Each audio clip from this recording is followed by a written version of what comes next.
오늘 우리가 함께 나눌 말씀은 예수님께서 유대인들이 거리끼는 사마리아 땅으로 들어가서 사마리아 여인과 대화하는 그런 내용입니다. 예수님께서 이 사마리아 여인과 대화하고 이 대화 가운데서 이 여인이 구원을 받고 생명수를 얻게 됩니다. 그리고 이 기쁨을 이 여인이 주체할 수 없어서 마을로 돌아가서 마을 사람들에게 전하고 그 지역 사람들이 또 구원을 받는 그런 놀라운 역사가 일어나는 그런 본문 내용 중에 한 부분입니다.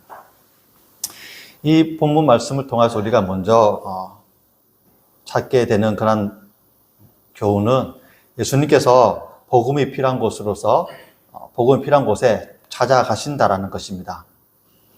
본문에서는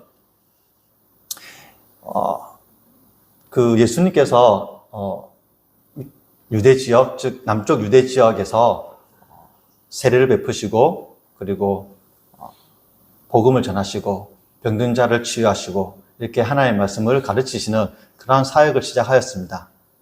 그렇게 예수님께서 복음을 전하실 때 많은 무리들이 예수님을 따랐고 점점점 그 무리들이 많아짐으로 인해서 예수님의 영향력이 점점 더 커졌습니다. 이러한 예수님의 사역을 바라보는 그 종교 지도자들은 마음이 불편했습니다. 점점 예수님에 대해서 경계하기 시작하였고 주의 깊게 관찰하면서 어떻게 하시는지 보게 되었습니다. 그리고 예수님의 그 따르는 무리들이 많아질 때 종교 지도자들은 더욱더 예수님에 대해서 안 좋은 눈치로 바라보게 되었죠. 그리고 갈등이 일어날 수밖에 없는 상황까지 이르렀습니다. 예수님께서는 종교 지도자들과의 그런 갈등을 피하기 위해서 북쪽으로 갈릴리 지역으로 가려고 하였습니다. 갈릴리 지역으로 가려면 사마리아 땅이라는 곳을 지나게 됩니다. 남쪽은 베들레헴과 예루살렘 있는 남쪽 지역, 그리고 갈릴리 지역은 좀 북쪽인데 그 사이에 사마리아 땅이 있습니다. 근데 보통 이렇게 북쪽으로 올라가려고 하면 바로 이렇게 사마리아 땅으로 사마리아 땅을 지나가는 것이 보통인데 예수님께서, 근데 당시 유대 사람들은 이 사마리아 땅을 지나지 않고 우회합니다. 왜 유대인들은 사마리아 땅을 지나지 않고 사마리아 사람들과 말도 섞지 않고 이렇게 안 좋은 관계로 있게 되었을까요? 그것은 이스라엘의 그런 아픈 역사에서 찾아볼 수가 있습니다. 이스라엘이 오래전에 남왕국과 북왕국으로 나눠지게 되었고, 그리고 북왕국 이스라엘이 주전 722년에 아수르에서 멸망을 당하게 됩니다. 아수르가 정복지를 다스리는 방법 중에 하나가 강제 이주 정책을 하게 되고 강제 혼혈 정책을 펴니다. 그래서 사마리아 땅에 강제적으로 이방인들을 이주하게 하였고, 그리고 그 지역에 살고 있는 이스라엘 사람들을 또 다른 지역으로 보냈습니다. 오랜 시간 동안 이 사마리아 땅으로 온 이방인들은 자신들이 섬기는 우상을 같이 가져오게 되었죠. 사마리아 땅에 살고 있는 이스라엘 사람들은 하나님을 섬기지만 이방인들이 가지고 온 그 우상들과 함께 하나님을 섬기는 방법이 좀 섞이게 됩니다. 혼합하게 되는 거죠. 혼합 종교같이 새로운 모습으로 하나님을 섬기게 되었습니다. 시간이 얼마 지난 후 남왕국도 멸망하게 됩니다. 남왕국도 멸망하게 되고 이 멸망한 남왕국 이스라엘 사람들도 바벨론이라는 곳으로서 포로를 끌려가게 되지만 그 남왕국 사람들은 바벨론에서 회당을 짓고 그들의 신앙을 지켰습니다. 그리고 그들의 순수한 혈통도 지키려고 노력을 했습니다. 그들이 나중에 다시 이스라엘 땅으로 돌아오게 되고 그리고 성전을 짓게 될 때 사마리아 사람들도 같이 짓기를 원했습니다. 그런데 이 바벨론에서 돌아온 유대인들은 사마리아 사람들을 배척하고 성전 짓는 데 같이 동참시키지 않습니다. 왜냐하면 순수한 혈통이 깨졌습니다. 혈통을 중요시 여기는데 이방인들과 함께 결혼하게 되고 그러면서 그 순수한 혈통이 깨졌기 때문에 그것 때문에 배척을 하게 되고, 또 더 중요한 것은 하나님을 섬기는 그 신앙이 변질되었기 때문입니다. 이러한 두 가지 큰 이유로 인해서 사마리아 사람들과 유대 사람들은 갈등이 깊어지게 되고 서로 배척하고 멀리하게 됩니다. 유대인들은 사마리아 사람들을 동족의 배신자로 보았고 우상 숭배자로 이렇게 보았던 것입니다. 성전을 짓는데 배척당한 사마리아 사람들은 마음에 큰 상처를 얻었겠죠. 그리고 그 두 집단 간에 갈등이 있었을 것입니다. 그래서 사마리아 사람들은 자신들의 성지인 그리심산에 그들만의 성전을 세우고, 그리고 하나님을 그들의 방식대로 섬깁니다. 그리고 모세 오경을 경전으로 삼고 하나님을 섬기게 되죠. 결국 유대인들은 이러한 아픈 이스라엘 역사로 인해서 사마리아 사람들과 유대인들 간에 그러한 큰 갈등을 겪게 되고 아픔을 가지고 살아가게 됩니다. 그리고 유대인들은 사마리아 사람들을 앞서 얘기했지만 변절자로 보게 되고 순수하지 않은, 그러니까 우상을 섬기는 그러한 사람들로 여기면서 부정한 사람으로 취급을 하게 됩니다. 그러니 예수님께서 북쪽으로 이동할 때 사마리아 땅으로 지나가는 것은 유대 사람들에게 있어서는 큰 충격이었습니다. 금기를 깨는 상황이었습니다. 예수님께서 북쪽으로 가려고 할 때, 그래서 제자들에게 강력하게 강한 의지를 가지고 있습니다. 내가 사마리아 땅을 지나야 하겠다. 이렇게 강한 의지를 가지고 이야기하는 것입니다. 예수님께서 사마리아 땅으로 가신 이유는 한 가지입니다. 유대인들이 멸시하고 천하게 여기며 부정하게 여기는 그 사마리아 땅에도 하나님이 보시기에는 구원을 받을 그 영혼들이 있기 때문입니다. 잃어버린 한 영혼이 있기 때문이었습니다. 하나님이 보시기에는 유대인들만이 구원을 받을 백성이 아니고 사마리아 땅에 있는 그 이스라엘 백성들도 똑같이 구원을 받아야 할 그 한 영혼이라는 것입니다.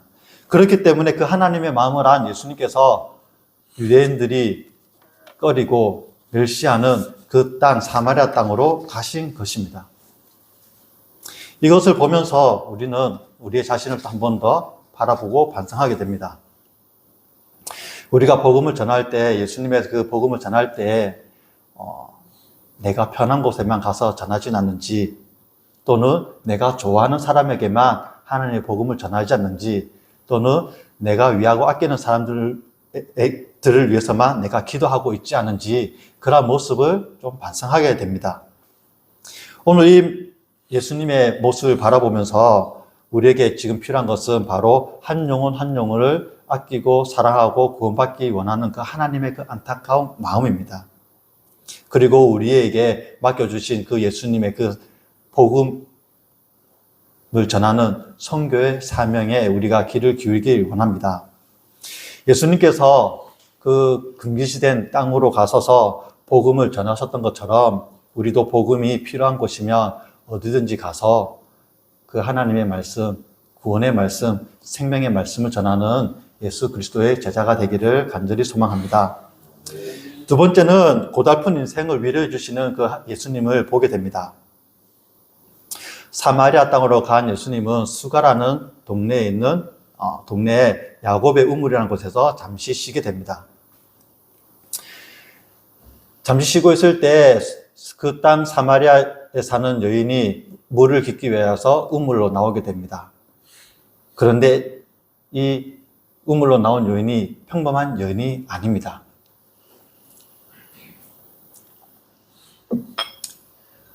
이 여인이 물을 깃기 위해서 우물로 나온 시간은 낮 12시입니다. 한참 더울 날씨입니다. 보통 물을 깃기 위해서는 그 더운 날씨를 피해서 아침 일찍 오거나 해가 진 이후에 여인들이 우물가에 와서 필요한 물을 길어 갑니다. 그런데 이 여인은 사람들이 피하는 그런 시간대에 한 낮에 와서 우물을 길러 가는 것이죠. 왜 이 여인이 사람들이 없는 그 뜨거운 한낮에 와서 우물을 길러 갔냐면 그 여인이 처한 상황 때문입니다. 이 여인은 5번을 이혼을 하였고 6번째 남자와 동거하는 상황이었습니다. 이러한 여인을 바라볼 때 마을 사람들이 곱게 바라봤겠습니까? 곱게 바라보지 않습니다. 이 여인이 5번이나 하고 6번째 남자가 사는데 그것도 동거를 한대. 자신의 욕망을 위해서 남자와 이혼을 하였대. 자신의 쾌락을 위해서 이혼을 하였대. 라는 이러한 같은 근거 없는 소문이 과장되어서 널리 퍼졌을 것입니다. 그리고 이 여인이 6번씩이나 결혼했을 때 어쩌면 이 여인은 아름다운 외모를 가졌고, 그리고 남자를 그렇게 매혹시키는 그 내면의 아름다움까지 갖춘 여인인 것 같습니다. 그러다 보니 마을 사람들은 이 여인을 바라볼 때 고운 시선을 바라보지 않고 때로는 경멸의 시선으로도 바라봤을 것입니다. 뒷담화로 인해서 이 여인은 마음의 상처까지 심하게 입었을 수도 있습니다.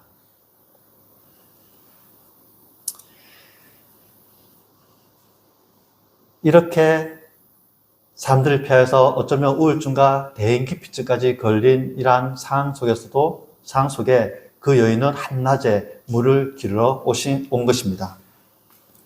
그렇다면 여기서 우리가 한 가지 궁금한 점이 생깁니다. 이 여인이 이렇게 많이 이혼을 하고 결혼하는 그러한 과정을 거치게 되는데, 과연 그 당시에 여자의 몸으로서 주도적으로 과연 이혼을 하고 결혼을 할 수 있는가라는 것입니다. 당시 유대 사회에 보면은 대부분의 이혼은 남자에 의해서 이루어집니다. 남성 중심의 사회이기 때문에 남자에 의해서 이혼이 이루어집니다.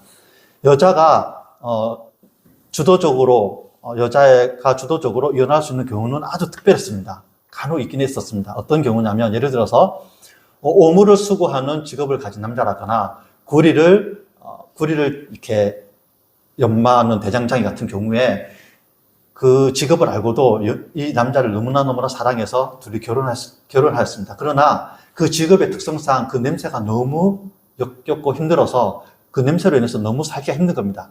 그럴 때 아내가 간곡히 남자에게 설득을 합니다. 도저히 내가 당신을 사랑하지만 도저히 이러한 냄새 속에서, 이러한 환경 속에서 내가 살 수 없으니 이혼해달라고 설득하는 경우에 가능합니다. 때로는 간혹 같이 살다 보면 질병에 걸릴 수 있지 않습니까? 남편이 나병과 같은 그러한 질병에 걸렸을 경우에 당신과 내가 살 수 없으니 이혼해달라고 아내가 남편을 설득하여서 이혼하는 경우가 있습니다. 이렇게 특별한 경우가 아니고서는 여자가 남자에게 이혼을 해달라고 얘기할 수가 없습니다. 사마리아 지역도 마찬가지일 것입니다. 왜냐하면 그들은 앞서 말했듯이 모세오경을 경전으로 해서 하나님을 섬겼습니다. 그렇다면 당연히 이혼을 할 때에는 그 율법에 따라서 남자가 여자에게 이혼 증서를 내어주고 이혼을 하는 것입니다. 그러니 여인이 주도적으로 이렇게 이혼하고 결혼하고 할 수 있는 상황은 아니라는 것이죠. 그리고 보통 이혼을 하고 재혼을 한다고 하더라도 2-3번 정도 이렇게 가능은 하지, 이렇게 6번씩이나 할 수 있는 것은 더더욱 힘들다는 것이죠.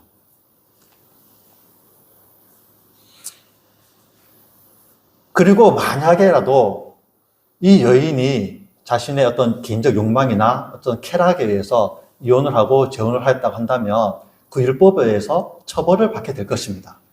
그리고 예수님께서도 이 여인을 향해서 그 잘못한 죄에 대해서 지적을 하고 다시는 범죄하지 말라 이렇게 얘기하거나 또는 그 범죄한 사실을 언급하면서 회개하라고 촉구하였을 것입니다. 그러나 예수님은 이러한 여인을 향해서 아무런 그런 말씀이 없으십니다.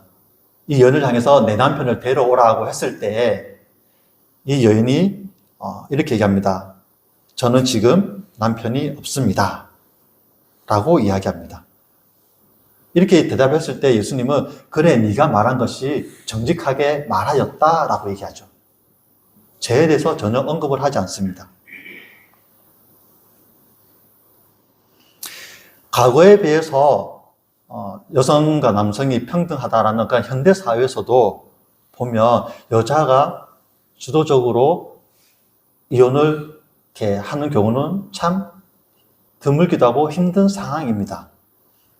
그러니 이렇게 이 여인이 5번, 6번 이렇게 결혼하고 재혼하고 하는 그 상황이라는 것을 바라볼 때에는 이 여인의 죄나 정욕이나 이런 것들로 인해서 했다기보다는 오히려 남성 중심의 사회에서 일어난 일이고, 이 남성 중심의 사회에서 제도에서 일어난 일로서 이 여인은 한 명의 안타까운 피해자일 수 있다는 것입니다.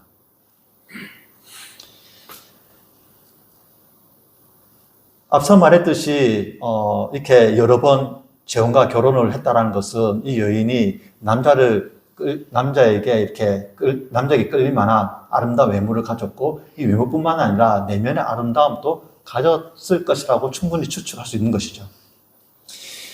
이러한 상황 가운데서 이 여인이 결혼을 하고 또 재혼하는 그 아픔을 겪을 때 어쩌면 이 여인은 남모를 또 다른 치명적인 단점이 있을 수도 있습니다.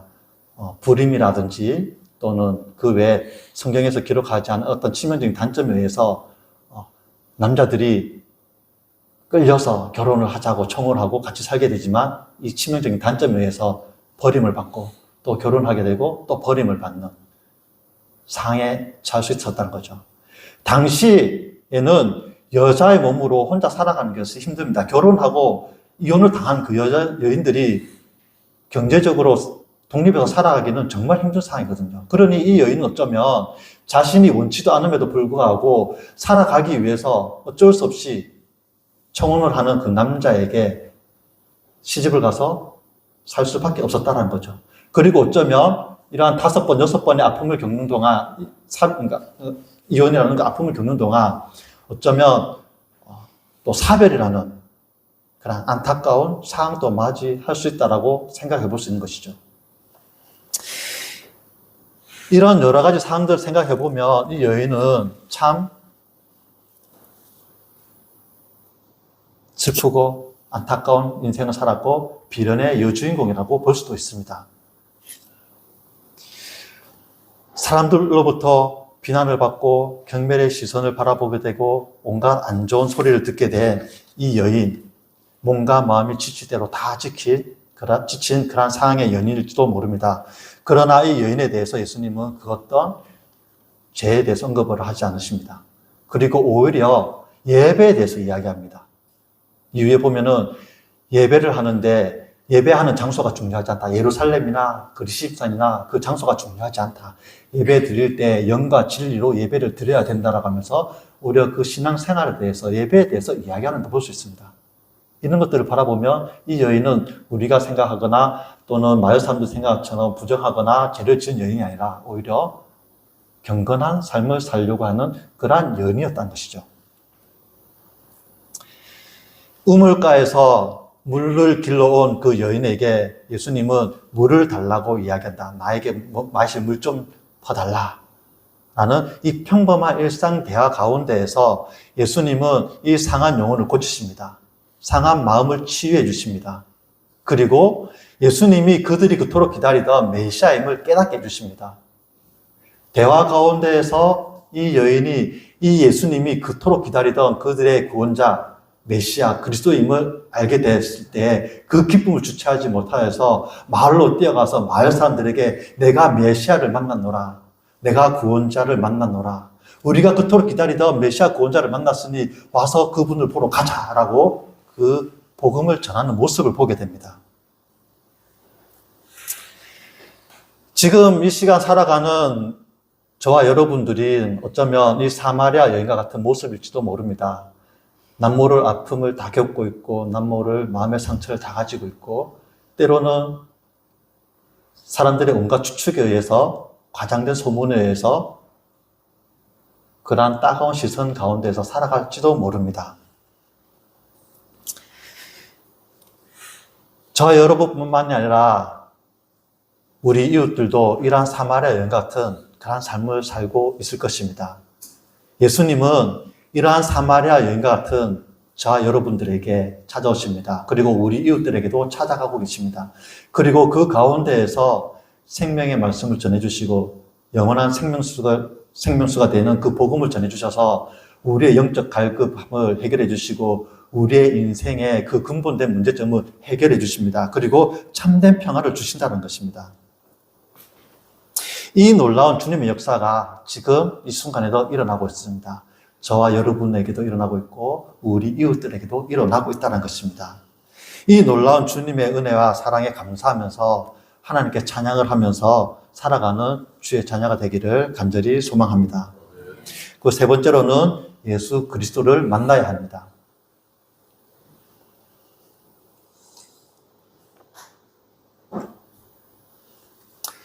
이 사마리아 여인은 예수님과 대화를 하는 가운데에서 이 예수님이 그들이 그토록 기다리던 구원자 메시아라는 것을 깨닫지 못합니다. 그저 그냥 유대 지역에 있는 유명한 율법학자 또는 율법 선생님, 랍비 이렇게 생각을 했을 것입니다. 예수님을 알지만 예수님이 그리스도임을 깨달은 사람들은 많이 없습니다. 그리고 그것을 깨닫는 데에도 시간이 오래 걸리는 것을 보게 됩니다. 예수님이 선택한 그 12제자를 보십시오. 예수님 선택한 그 12제자, 예수님과 함께 3년 반 정도 함께 생활하면서도 예수님이 그들이 기다리던 메시아임을, 그리스도임을 깨닫는 데에는 오랜 시간이 걸렸습니다. 어떤 사람은 예수님이 십자가에 못 박혀 돌아갔을 때 깨닫기도 하였고, 어떤 분은 부활하였을 때 깨닫기도 하였고, 어떤 사람은, 어떤 제자는 예수님이 하늘로 올라가셨을 때 그제서야 우리가 기다리던 메시아였구나라고 깨달은 제자들이 있습니다. 가이사라 빌립보에서 예수님이 제자 베드로에게 너는 나를 누구냐라고 했을 때 베드로가 이야기합니다. 주는 그리스도시요 살아계신 하나님의 아들입니다라고 고백했을 때 예수님은 베드로에게 이야기하십니다. 너가 이것을 깨달은 것은 너의 지혜도 아니고 너의 지식도 아니고 너의 경험도 아니다. 하늘에 계신 아버지께서 깨닫게 하였다라고 이야기합니다. 우리가 예수님을 만나고 예수님을 지식적으로 알고 있지만 그 예수님을 그리스도로서 알게 되고 그분을 내 마음속에 영접하는 것은 또 다른 문제라는 것입니다. 세상에는 예수님이 누군지 알고 있는 사람이 너무나 많이 있습니다. 교회를 다니던 사람이든 교회를 안 다니던 사람이든 예수님이 누군지는 지적으로 많이 알고 있습니다. 학문적으로 알고 있는 사람이 너무나 많습니다. 그러나 그분이 그리스도라고 메시아라고 고백하고 그분을 마음속에 영접하는 사람은 극히 드물다는 것이죠. 예수님께서 병자들을 고치시고 말씀을 전하시고 가르치시고 수많은 기적을 보였을 때 수많은 사람들이 예수님을 바라보았습니다. 예수님의 말씀을 들었습니다. 그 기적을 체험하였습니다. 그러나 그 예수님이 우리가 기다리던 구원자, 메시아라고 깨닫고 마음속에 받아들이고 영접한 사람은 극히 드뭅니다. 그러니 아는 것과 그 예수님의 본질, 그리스도임을 알고 마음속으로 영접하는 것은 다르다는 사실입니다. 이 얼마나 안타까운 사실인지 모릅니다. 교회 안에서도, 우리 한국 교회 안에서도 예수님을 알지만 그리스도인으로서 영접하지 못하고 살아가는 사람이 너무 많이 있습니다. 세상에 예수님이 누군지 알지만 그분이 구원자임을 알지 못하고 그냥 넘어가는 사람이 너무나 많이 있다는 것입니다. 그러니 우리는 예수 그리스도를 만나야 되고 그분을 마음속에 영접해야 된다는 것입니다. 그럴 때 우리가 참된 평안과 안식을 누릴 수 있다는 것입니다. 13절에 이 물을 먹는 자는 다시 목마를 것이라고 얘기하고 있습니다. 즉 이 물은 무엇입니까? 야곱이 판 우물이죠. 야곱이 판 우물은 그 야곱의 후손들이 살아갈 때 중요한 생명수가 됩니다. 불과 우리 또 얼마 전까지 극심한 뜨거움과 가뭄으로 인해서 얼마나 많은 피해를 보았습니까? 그리고 물이 얼마나 중요한지 깨닫게 됐지 않습니까?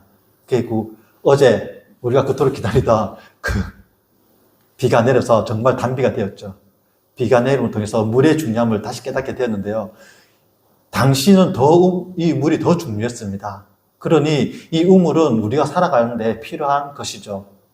지식이 될 수도 있고요. 명예가 될 수도 있고요. 권력이 될 수도 있습니다. 그러나 이것들은 우리의 영적인 갈급함을 해결하지 못합니다. 우리 인생의 근본적인 문제를 해결하지 못한다는 것이죠. 솔로몬이 이야기합니다. 솔로몬처럼 부자가 있었겠습니까? 솔로몬처럼 부를 누린 사람도 없었고 솔로몬처럼 그 지혜와 지식이 뛰어난 사람도 없었고 명예를 누린 사람도 없습니다. 그런데 솔로몬이 이야기합니다. 모든 것이 헛되도다 라고 얘기합니다. 다 헛되다고 얘기합니다. 그런데 헛되지 않은 것이 하나가 있는데 그것은 바로 여호와를 경외하는 것이라는, 여호와를 경외하는 것이 지식의 근본이라고 얘기하고, 여호와를 경외하는 것이 우리 인간의 근본 목적이라고 얘기하였습니다. 여호와의 말씀을 따르고 순종함을 통해서 우리가 참된 평화를 누리고 안식을 누릴 수 있다라고 이 솔로몬이 이야기하고 있는 것입니다. 우리의 갈증은 돈과 명예, 지식 이런 것들로 해결할 수 없다라고 얘기합니다. 그래서 예수님은 이야기하십니다. 이어서 너는 그 물을 마시면, 우물물을 마시면 계속 목마르겠지만 내가 주는 이 물을 마시면 너는 영원히 목마르지 않고 그 마음속에서 생명수가 계속해서 넘쳐날 것이다 라고 얘기합니다. 이 샘물, 이 물은 무엇이냐면 바로 예수님 자신을 이야기합니다. 예수님을 구원자로 믿고 마음속에 모시면 하나님이 주시는 그 성령으로 인하여서 우리 마음속에서 생명수가 끊임없이 솟아난다는 것입니다. 그래서 이 생명수를 통해서 우리가 마음에 참 안식을 얻게 되고 참 평안을 얻게 되고 영원한 생명을 누릴 수 있다라고 말씀하고 있습니다. 이 세상에는 살아갈 때 필요한 것들이 너무 많이 있습니다. 그러나 이 필요한 것들, 특히 돈은 우리가 살아갈 때 좀 편리함을 제공해 주지 우리의 근본적인 여러 가지 문제점, 영혼의 갈증, 인생의 근본되는 그 문제점을 해결할 수 없다는 것을 본문을 통해서 이 물이라는 주제를 통해서 평범한 대화 가운데서 예수님께서 알려주고 있습니다. 오직 하나님만을 경외하고 예수님만을 나의 구원자로 믿고 영접하셔서 하나님이 주시는 그 참된 평안과 안식을 누리시기를 바랍니다. 말씀을 맺겠습니다. 오늘 본문은 사람들이 예면하는 땅, 그 사마리아 땅으로 예수님이 들어가시고 그곳에서 몸과 마음이 상한 그 사람 한 영혼을 만나서 그 마음과 영혼을 치료해 주십니다. 생명수를 제공해 주십니다. 그래서 구원을 얻게 하는 그 놀라운 역사를 바라보게 됩니다. 그리고 그 예수님이 바로 생명수가 된 것을 우리는 깨닫게 됩니다. 살아갈 때에 돈과 지혜, 명예, 이 모든 것들이 필요할 수는 있지만 이러한 것들이 우리에게 참된 평안과 안식을 줄 수 없다는 것을 우리는 알게 됩니다.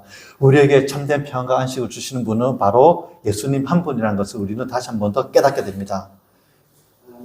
그러므로 우리는 예수님을 단순히 아는 지식으로서 그치는 것이 아니라 예수님이야말로 나의 구원자가 되신, 예수님이야말로 나의 그리스도가 되심을 믿고 그 분을 마음속에 영접하시길 바랍니다.